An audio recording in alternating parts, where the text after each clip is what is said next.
Good evening, I'm Nisa. This is CTV News at 5. Tonight, days of heavy rain have washed out several roads in Strathcona County and in the mountains.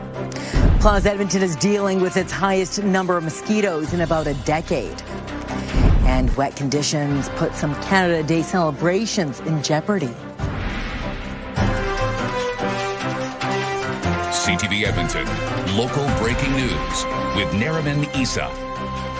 Record-setting rain is taking its toll across the province, from floods to even more mosquitoes. Our coverage tonight begins with damage to infrastructure. Some roads in our region are impassable and in some cases destroyed. CTV's Evan Kenny joins us now from one of those roads in Strathcona County. And Evan, what's happening out there? Yeah, Nariman, I'm on Township Road 534, just north of Sherwood Park.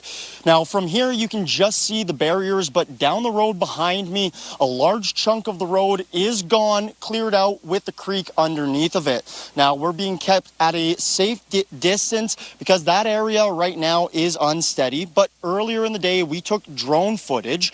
Now, this road is one of more than 24 that are closed in the region after this weekend's rain.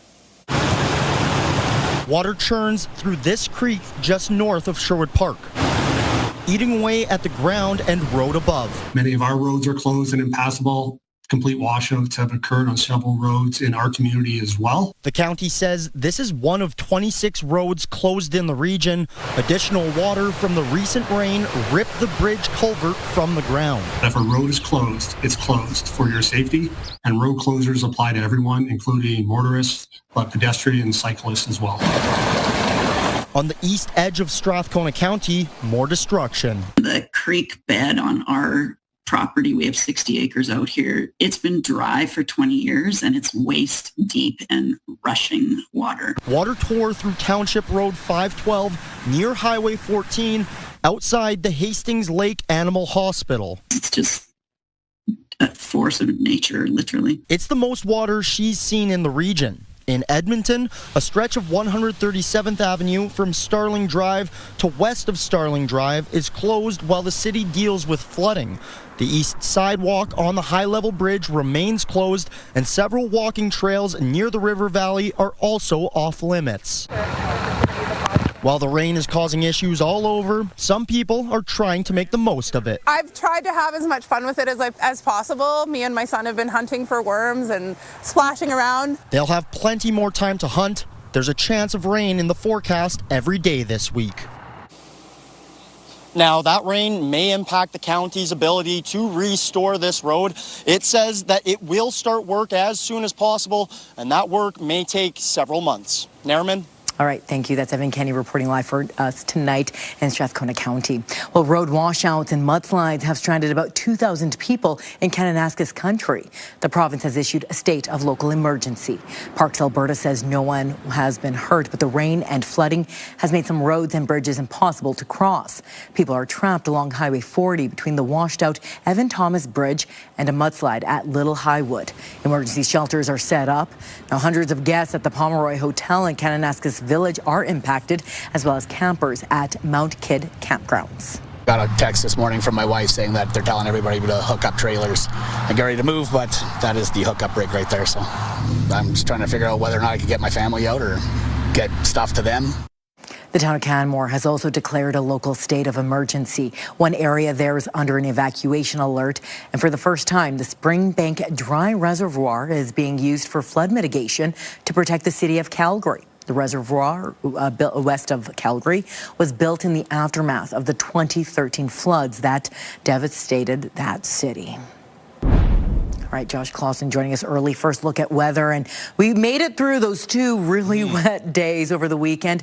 What can we expect for this week? Well, yeah, I mean, you just heard Evan say every single day has at least a chance. We're not going to see heavy, steady rain over the course of the next couple of days like we had for parts of Saturday and Sunday. But there will be some scattered showers and thunderstorms, and maybe even before tonight is done. It's 25 degrees downtown Edmonton right now. That is our daytime high for today. 23, the average for this time of year, to 14 for a morning low. Let's take a look back at some of the rainfall totals from the weekend, pushing us to 262 millimeters. downtown. That shatters the old record of 217 from 1914. The average is 70 millimeters of rain. This month of June, we had about 80% of our total annual rainfall all in 1 month. Second wettest month, period. Wettest June, but just behind July 1901 at 283 millimeters. Could we get 20 more millimeters tonight, tomorrow? Potentially. I think that's unlikely. This probably ends up as the second wettest. There's your thunderstorms in east central and northeastern Alberta, and you can see they're kind of wrapping back towards us behind the low that's off into Saskatchewan and Manitoba now. So these will not move west to east. These are moving from northeast back to the southwest. I think those storms right there probably slide past the east end of the city. Severe thunderstorm watch in the areas in yellow. That includes the city of Edmonton, and then warnings for a couple of storms, some sizable hail and some isolated heavy downpours just off to the east of the Edmonton area. Chance of a scattered shower or thunderstorm here early to mid-evening. I think overnight tonight is even a slight risk around midnight. 13 and partly cloudy tomorrow morning. And for most of tomorrow, should be partly cloudy skies. Another warm one into the mid-20s once again. And then you get to about supper time, early evening, and you run a risk of a shower or thunderstorm. Well, we'll talk a little bit more about the Canada Day forecast. We'll talk about air quality as well later in the newscast. Thank you, Josh. Well, rain is already affecting some Canada Day events. St. Albert's Run Walk for Reconciliation has been cancelled due to flooding at Lions Park. The trail that ends at the Healing Garden is underwater. Southeast of Edmonton, Canada Day celebrations have been cancelled in the town of Tofield. The mayor says it's still dealing with floodwaters from the previous couple of weeks. We're not quite out of this yet, and our local businesses and residents have not had the full chance to clean up yet. And it didn't feel fair for people to be overwhelming those businesses when they are still sandbagged and worried about, their insurance claims. Edmonton's fireworks display is going ahead. The city says you can't watch from the river or near riverbanks due to unsafe conditions with swift-moving water and eroded riverbanks. We'll step outside for just a minute and you'll face a frenzy of mosquitoes. The city says this month's average trap count is just under 4,600 mosquitoes. Last month, that average was 108 mosquitoes per trap. That's an increase of more than 4,000%. While it may seem as bad as it gets, back in August of 2023, the monthly trap average was more than 26,000. The city says as long as there's rain, there will be mosquitoes, and city crews are out spraying to try to keep the numbers low. To combat that, our City of Edmonton mosquito control crews have been out and treating especially roadside ditch habitats, pretty much the perfect habitat for mosquitoes. And we have a lot of ditches around the city, not just within the city, but in the rural areas around as well. And those are a major habitat for mosquito development. The city says the goal isn't to kill all mosquitoes, but to reduce the ones that come after heavy rainfall. And unsurprisingly, bug spray is in high demand. This is maybe store number 6 for me, trying to find any sort of bug repellent anywhere. My daughter called me and she said, you got to go track down the insect repellent because it's going faster than toilet paper during COVID. Mosquito repellent is selling almost as fast as stores can put it on the shelves. For people who haven't been able to avoid bites, pharmacists say products like Afterbite and hydrocortisone cream can help treat swelling or itchiness. And those products are also selling quickly. Cold compress, calamine lotion are the 2 things that you can do. For kids, you can also do an oatmeal paste on it. There are some creams that are oatmeal based. You can also apply that to calm down the itchiness, just in case if you cannot get hold of the actual Afterbite. And another simple yet inexpensive trick you can use to enjoy mosquito-free time outside is to set up an oscillating fan. The breeze will stop mosquitoes from being able to land on you. City Council is exploring its options to crack down on loud noise in public places. Council is requesting possible changes to the public spaces bylaw to regulate amplified noise. That includes people using things like microphones, speakers, and other devices. City administration avoided restrictions tied to the number of people involved in the noise. Instead, they pitched rules around permits, distances from doorways, duration, and volume. I think there's a lot that we can achieve just looking at some of that proximity to entrances, I think expanding this to look at a few other factors and considerations will also help strengthen that work and reduce the noise nuisance in our city. I want to see that information come back. I want to be able to have the opportunity to hear from the public, but I am not convinced that even any further regulatory behaviors around this is not going to have unintended consequences. The draft amendments are due at the end of September. Edmonton property owners have until tomorrow to pay their property taxes. Owners should have received a notice in May. If you haven't, you should call 311 as soon as possible. A 5% fee will apply on any outstanding amount if you miss the June 30th deadline. You can pay in person at the bank, by telephone, or by online banking. For more information, visit edmonton.ca/taxes. Well, still ahead, breaking down the numbers for recipients moving to the new disability program this week. Recommendations in our paper are not to continue with the way things are being proposed. Programming brought to you by James H. Brown Injury Lawyers, the heavy hitters of injury law.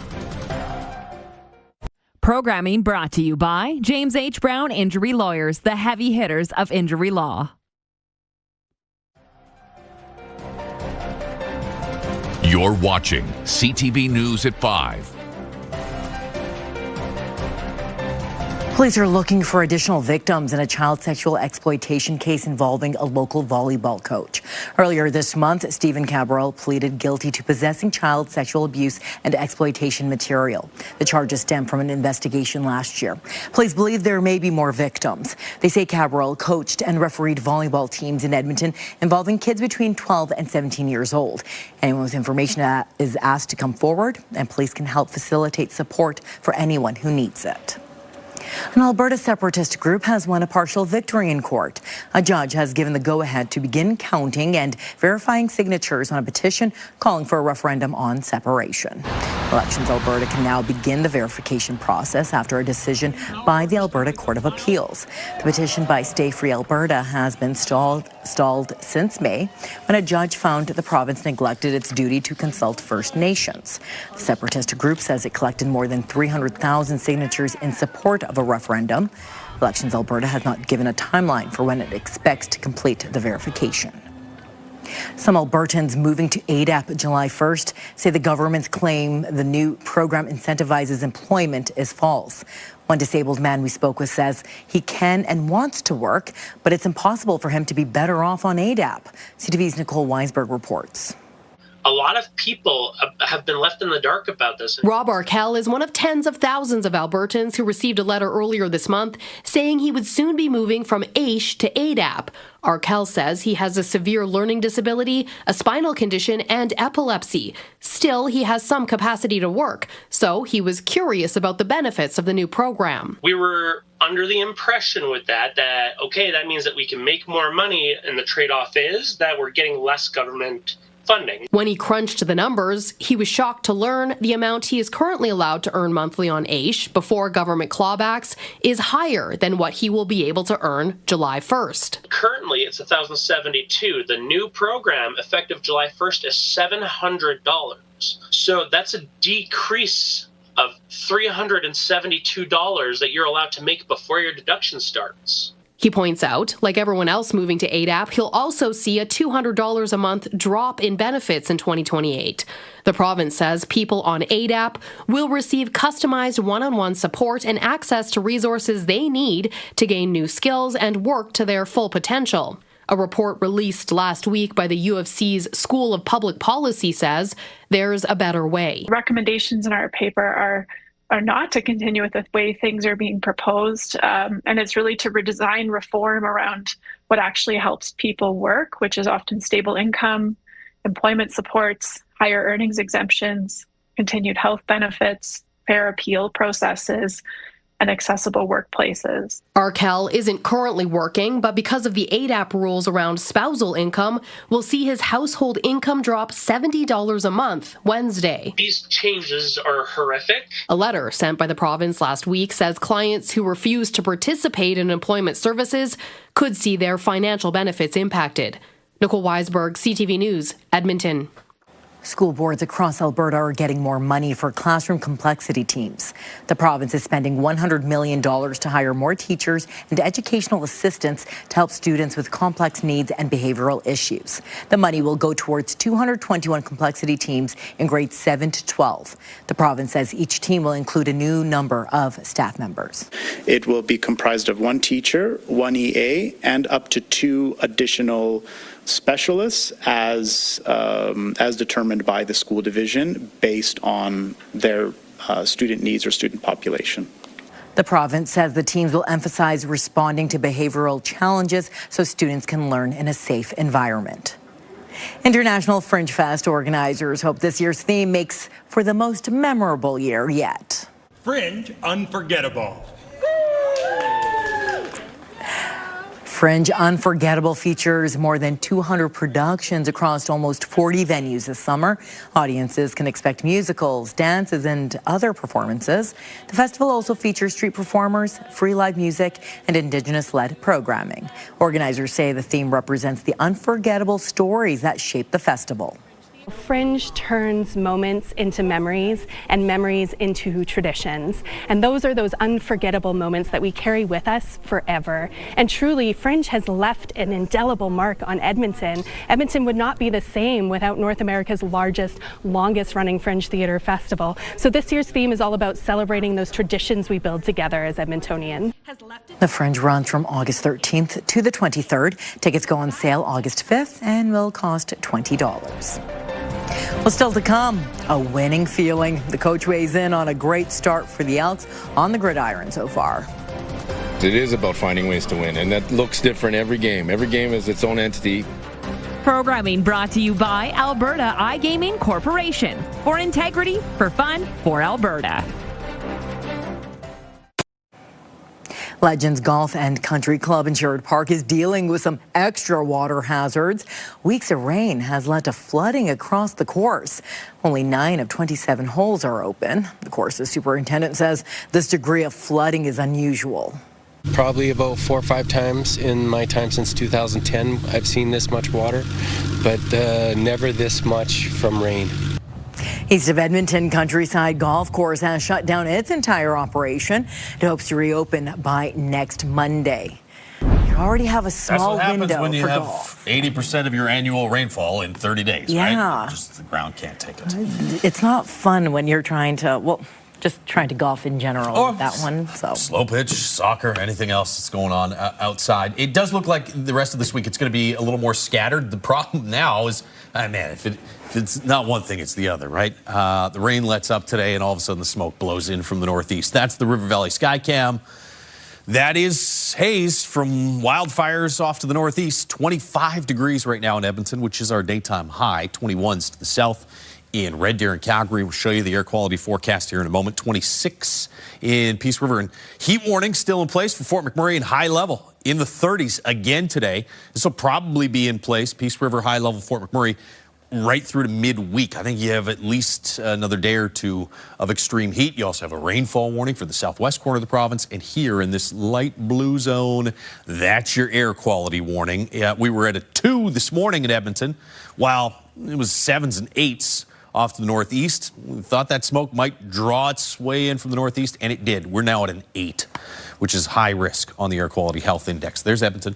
Here's your forecast. This is for 9 p.m. tonight, so the worst of the smoke looks like it's going to be just off to the southeast of us. You can see it stays pretty smoky overnight and into tomorrow morning, and then it kind of backs off to the west. So we may see some improvements tomorrow, sort of low to moderate risk tomorrow afternoon. Flow shifts and moves back from west to east on Wednesday. And so through the day, Canada Day, I think in the morning, you probably have some haze. Should get a little bit better late in the day on Wednesday. Part of that is because we have some showers and thunderstorms in the forecast for late in the day on Wednesday. There's your severe thunderstorm watches for the areas in yellow. Warnings here for the areas in red. If you zoom in, and that one's just been updated. So that storm there, This one here, especially this one, producing some sizable hail. And then just off to the north of Vegreville, all of those dropping back from northeast to southwest, wrapping around this low pressure system off to the east of us. You can see, looks like all of this is going to stay east of Edmonton. So for at least the next couple of hours, once you get to about 9, 10 o'clock tonight, there's a chance that 1 or 2 may drop through. But most of this for the next few hours is going to stay east of the Edmonton region. Overnight, partly cloudy skies tomorrow morning. Now, there might be a couple scattered showers in the area, but I think the better chance is going to be late in the afternoon. And again, it's no better than about a 30% chance for Edmonton. Higher risk of some late day showers and thunderstorms to the west. Here's Canada Day. In the morning, mix of sun and cloud. Midday, early afternoon, you start to get into a chance of some showers and thunderstorms, and that risk continues right through into the evening and overnight period on Wednesday. So it's not going to rain all day Wednesday, but for much of the day, you're going to have scattered showers and thunderstorms in the area. 13 at Edmonton tomorrow morning, mid-teens across the northwest, 18 tomorrow morning, and high level for the low, 31 in the afternoon. Showers and thunderstorms further to the south, daytime highs in the low 20s. Red Deer gets to about 23 tomorrow, and we'll get to about 24 for a daytime high here in the city. For most of the day, partly cloudy skies. Late in the day, slight risk of a shower or thunderstorm. Better chance for showers and thunderstorms, as we said, Canada Day Wednesday and Thursday, and daytime highs Wednesday and through the rest of this week drop back closer to 20. Yeah, every single day, a chance of precipitation, but it's not going to rain heavy, steady, nonstop for any of those days. All right, thank you, Josh. The Edmonton Elks are gearing up for their next game with hopes of keeping their winning streak alive. The Elks are 3-0 to start the season. Now, they're one of the CFL's only undefeated teams so far this season. Coach says they're taking it one game at a time. It is about finding ways to win, and that looks different every game. Every game is its own entity. Different things happen, weather, injury, all these things happen, and you've got to find ways to overcome it and make plays. The Elks will look to keep the season alive this Saturday against the BC Lions. Well, when we return, a problema for one llama. Now Edmonton rescue crews helped. 2, 3. Here we go. Woo! CTV News at 5 continues. Programming brought to you by James H. Brown Injury Lawyers, the heavy hitters of injury law. A local llama was the center of a rescue operation in the city's northeast over the weekend. Nice work. 2, 3. Here we go. Woo! Edmonton Fire Rescue Services got a call Sunday morning about a young llama named Runner. He had fallen into a 3-meter deep hole near Fort Road and 195th Avenue. The sinkhole was too small for Runner to be pulled out safely, so a mini excavator and the fire department's technical rescue team had to be called. Specialized rescue slings were used to pull Runner out. Edmonton Fire says the llama strutted away without injury.